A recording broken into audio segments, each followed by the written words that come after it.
Welcome to my channel तेज classes. मागच्या व्हिडिओमध्ये आपण फ्री फॉल हा एक भाग पाहिला. आता फ्री फॉल मध्ये पान नंबर 11 वर चौकटीत एक माहिती दिली आपल्याला, डू यू नो म्हणून. तर काय सांगितले या चौकटीमध्ये की एकाच ठिकाणी जी म्हणजे ऍक्सेलरेशन ड्यू टू ग्रॅव्हिटी ह्या सगळ्या वस्तूंवर ती व्हॅल्यू सेम असते. मग तुम्ही एकाच वेळी दोन वस्तू सोडल्या, एक उंचीवरून दोन वस्तू सोडल्या, तर त्या दोन्ही वस्तू एकाच वेळी खाली पडल्या पाहिजेत. मग आता ह्याच्यासाठी गॅलिलिओनं एक प्रयोग केला होता. या प्रयोगामध्ये त्यानं एका उंच मनोऱ्यावरून एक दगड आणि एक पीस सोडलं होतं, पक्ष्याचं पीस. तर हे दोन्ही एकाच वेळी जमिनीवर पोचले. पण तुम्हाला अनुभव काय येतो? समजा एका हाईटवरनं तुम्ही एक मोठा दगड आणि एक पीस, एक साधं पक्ष्याचं पीस, हे जर एका वेळी सोडलं तर दगड पटकन खाली जातो, पण पीस मात्र वाऱ्याचा प्रभाव होऊन तरंगत तरंगत खाली जातो. मग हे तुमचं ऑब्झर्वेशन आहे. पण जर इथं हवा नसेल, निर्वात पोकळी असेल, तर मात्र काय होतं की ह्या दोन्ही वस्तू एकाच वेळी जमिनीवर पडल्या पाहिजेत.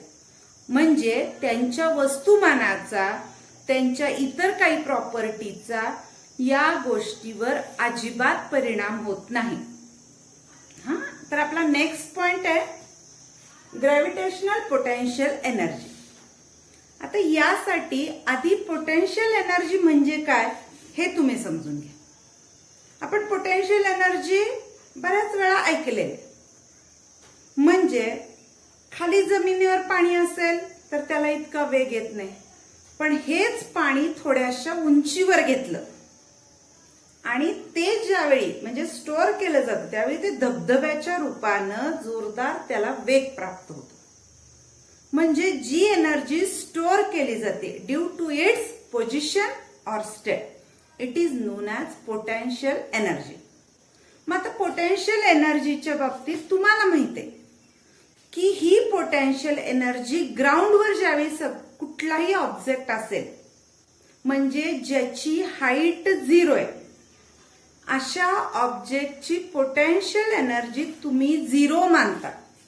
फ्री फॉल मध्ये आपण 3 पोझिशनला वेगवेगळ्या वस्तू ठेवून पाहिल्या होत्या की ज्यावेळी एकदम ग्राउंड लेवलला वस्तू असती जिची हाईट 0 आहे, तर त्यावेळी त्याची पोटेन्शियल एनर्जी सुद्धा 0 असते.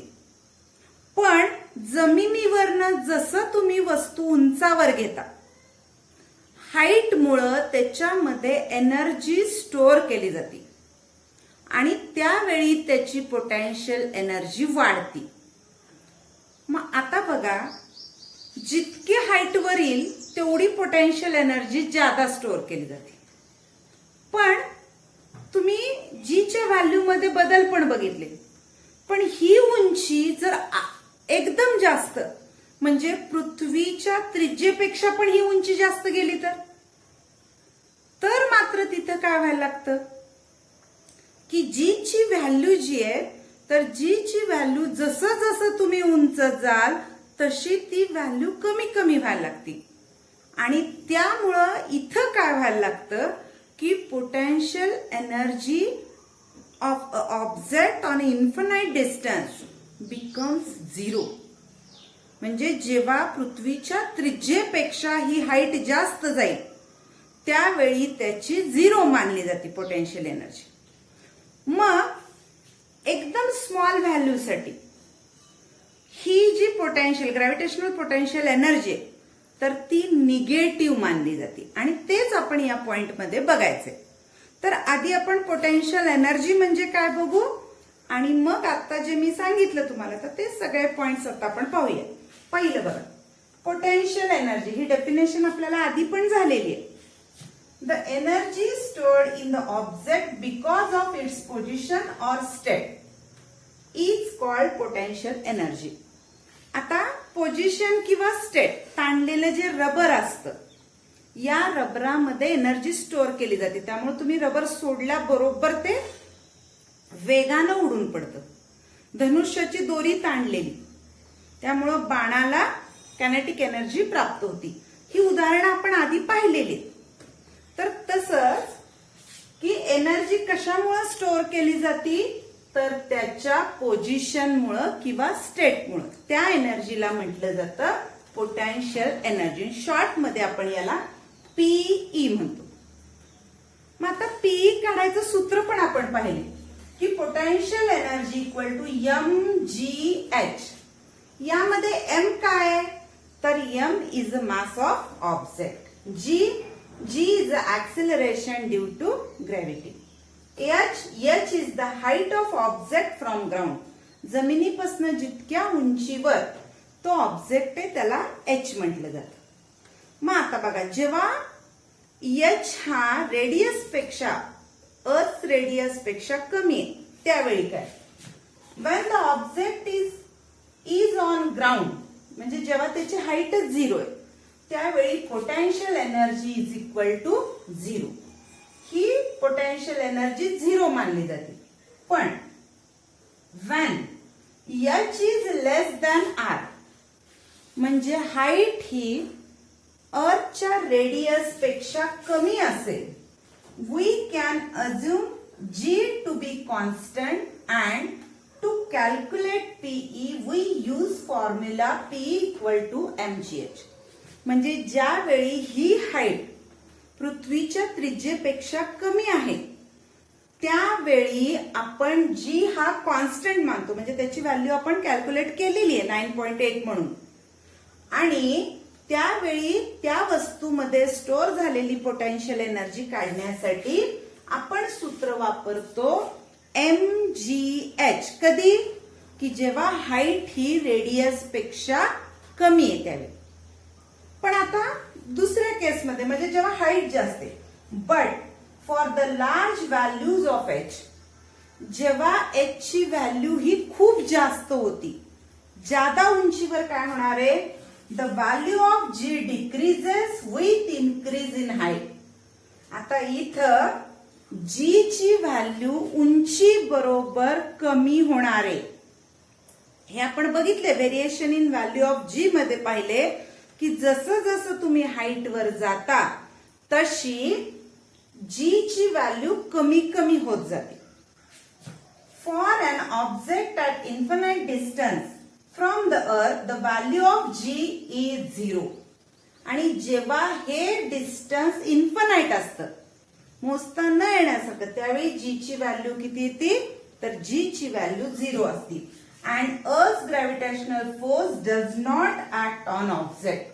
आणि पृथ्वीचं गुरुत्वीय बल अशा वस्तूवर कार्य करत नाही, कारण जी पृथ्वीच्या क्षेत्राच्या बाहेर जाईल, उंचीवर जास्त जाईल, त्यावेळी ग्रॅव्हिटेशनल फोर्स ऍक्ट होत नाही. फॉर स्मॉलर डिस्टन्सेस, आता त्याच्यापेक्षा कमी अंतर असेल तर पीई इज लेस दॅन 0. मग यामध्ये स्टोअर केलेली जी एनर्जी आहे, पोटेन्शियल एनर्जी, तर ती शून्यापेक्षा पण कमी. आता शून्यापेक्षा कमी म्हणजे किती, तर निगेटिव्ह. तर ही निगेटिव्ह मानली जाते. आणि मग त्यावेळी फॉर्म्युला काय यूज करायचा बघा, PE is equal to minus GMM upon R plus H. आता यामध्ये जी माहित आहे तुम्हाला, हा ग्रॅव्हिटेशनल कॉन्स्टंट आहे. कॅपिटल M म्हणजे it is a mass of earth, small m mass of object, capital R it is the height of, it is a radius of earth and h is the height of object from the earth.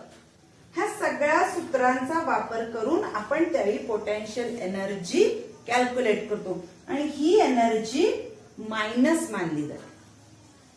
आता हे सगळे point कळाले असले तर आपण आपल्या चॅप्टरचा last point, escape velocity, हा point आता पाहूया. एस्केप व्हेलॉसिटी हा कन्सेप्ट काय लक्षात घ्या. हातातला चेंडू तुम्ही थोडासा उंच फेकला, तर काय होतं, तुम्ही जेवढ्या जोर लावून फेकलाय तेवढा तो खाली, आणखी तुम्ही त्याला फोर्स लावला, आणखी वर गेला आणि इतका फोर्स लावला की तो पृथ्वीच्या या ग्रॅव्हिटेशनल ऍक्सिलरेशन त्याच्या कक्षेच्या बाहेरच जर गेला तर त्याचं पृथ्वीचं आकर्षण कमी होतं आणि तो एका विशिष्ट ठिकाणी जाऊन स्थिर होतो आणि ती जो त्याला सुरुवातीला वेग प्राप्त झालाय त्यालाच म्हटलं जातं एस्केप वेलॉसिटी. आता याची डेफिनेशन काय दिलीये बघा, आपल्या पुस्तकात नाहीये, आपण थोडीशी पुस्तकावरून हे डेफिनेशन तयार केले.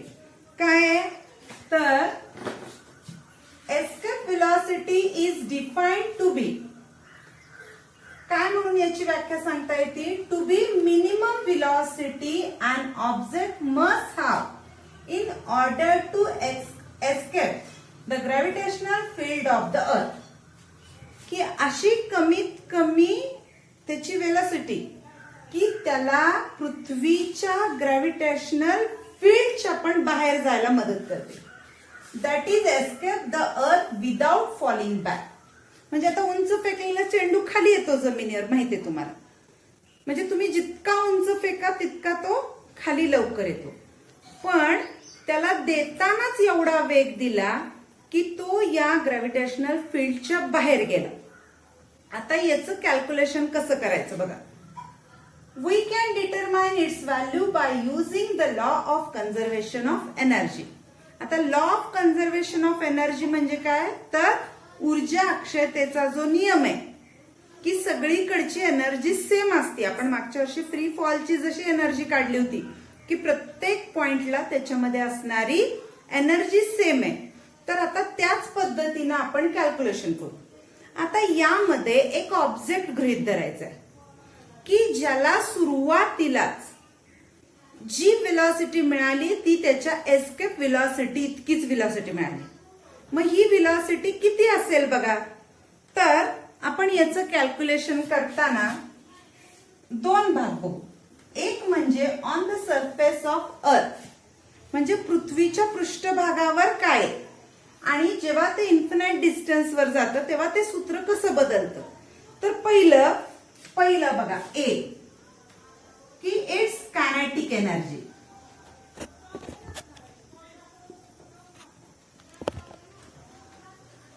कायनेटिक एनर्जी जेव्हा पृथ्वीच्या सरफेसवर आहे तो, तर त्याची कायनेटिक एनर्जी कुठल्या सूत्राने देतो आपण, तर 1/2 m × v². याचा अभ्यास केलेला आपण. आता दुसरं जे सूत्र आहे, तर हे सूत्र म्हणजे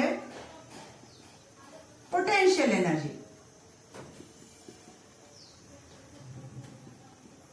म्हणजे आता वर जे सूत्र बघितलं आपण potential energy minus G × capital M × small m/r.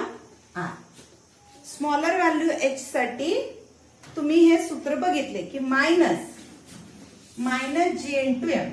आणि मग तिसरा भाग की टोटल एनर्जी. टोटल एनर्जी काय राहणार आहे, total energy is equal to kinetic energy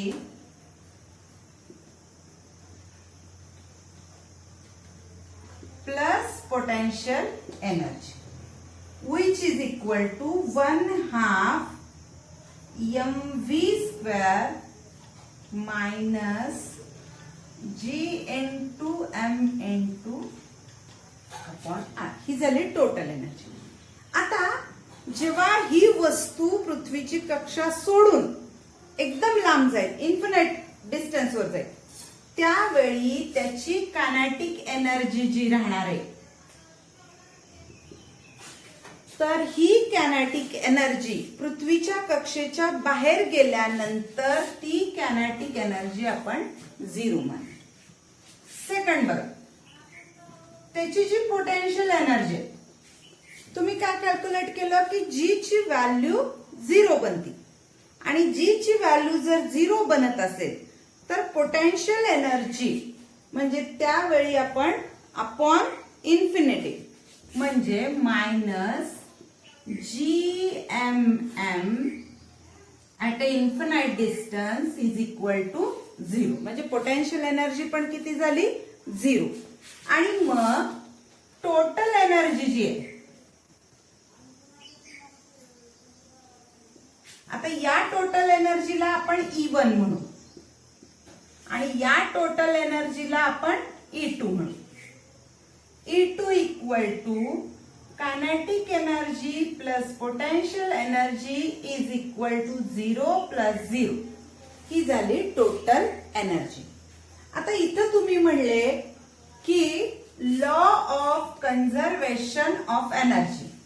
मग law of conservation of energy म्हणजे टोटल एनर्जी जी असती ती टोटल एनर्जी कॉन्स्टंटच राहते. मग जर टोटल एनर्जी कॉन्स्टंट असेल तर या नियमानुसार E1 is equal to E2 होणार.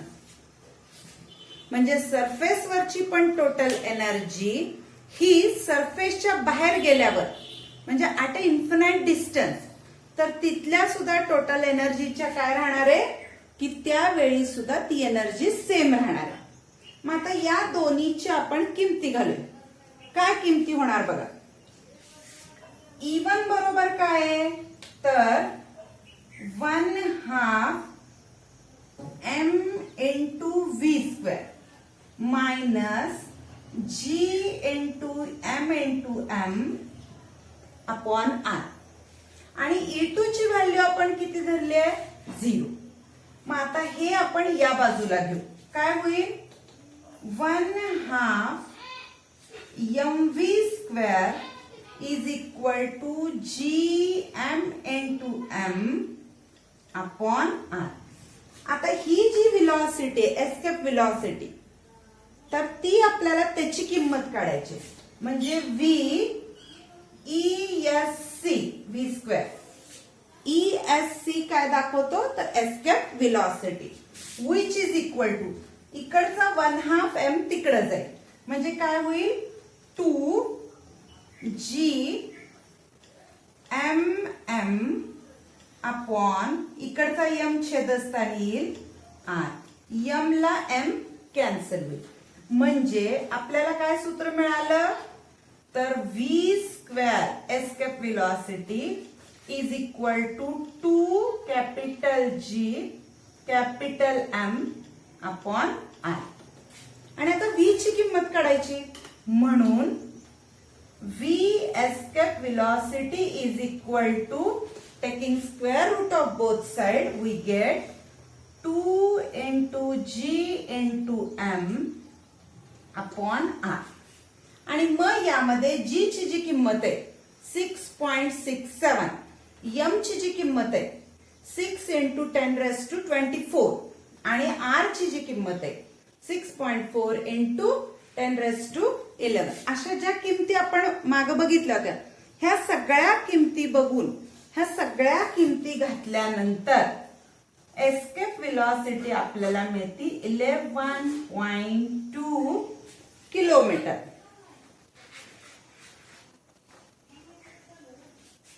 किलोमीटर पर सेकंड. म्हणजे the escape velocity to escape from the surface of earth is 11.2 kilometer per second. आता अशा आपण सगळे पॉइंट कव्हर केलेले. आता याच्यामध्ये बरीचशी गणित पण आहे. हे न्यूमेरिकल्स जे आहेत तर ते आपण नंतर पाहूया. पण आता आपण याच्या सगळ्या नोट्स तयार झाल्या की तुम्हाला PDF फाईल मध्ये नोट्स देण्यात येतील आधी या प्रकरणाच्या. आणि आता आपण चालू करताना सायन्स 2 चं पुढचं प्रकरण आपण चालू करूया. तोपर्यंत तुमच्या सर्वांना धन्यवाद. शुभेच्छा.